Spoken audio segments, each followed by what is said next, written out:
My area of practice is corporate commercial. I'm a general corporate commercial lawyer, including commercial real estate.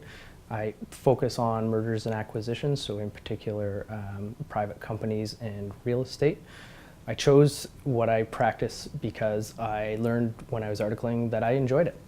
And I enjoyed that I felt on most projects people were working towards the same goal. And I found as I was a young lawyer that I continued to enjoy it, and I still enjoy it. I guess there's two things in particular that I would say I value. First is the independence associated with at least being in private practice and having developed, to a certain extent, my own stable of clients. So I'm answerable only to my clients. And so I have the independence of what I would think most small business owners have. The second thing that I value is the fact that I get paid to learn. It's said that, certainly in my experience, as a student, as first couple of years as a lawyer, you spend your time terrified of the unknown. And then in your mid-level as an associate, you become comfortable with the fact that you don't know everything.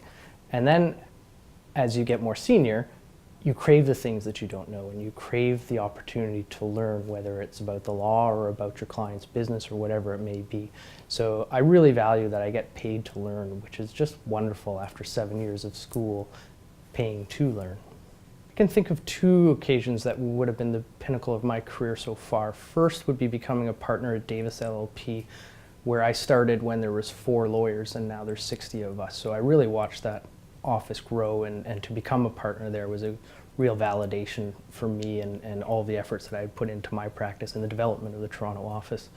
The second pinnacle for me would be practicing in London and getting qualified as a lawyer in England and Wales. If you'd have told me as a young child that I would be qualified as a lawyer in England, that would have exceeded any of my expectations for myself. Best piece of advice I ever received from a mentor is probably to enjoy what you do.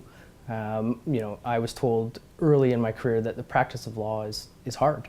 And if you don't enjoy it, it's going to be that much harder, and you're not going to have a particularly enjoyable life. My pro bono or volunteer activity of late has revolved around being a founding director of both East Coast Connected, which is an organization intended to facilitate or introduce business leaders and arts leaders in the East Coast with business leaders and arts leaders in Ontario, as well as being a founding member, founding director of the board of directors of the Richmond Hill Philharmonic Orchestra in Richmond Hill, Ontario. When I became a lawyer, I was told of the importance of giving back to the community, and that really stuck with me. I think that we're very privileged to have reached the level of success that we have professionally and I guess to some extent financially. And so it really is our duty to give back to our community. We have to realize that our community isn't something that we just see. Our community is something that we're in, and we have an ability to affect the community and the community that we and our children will live in for the next number of decades.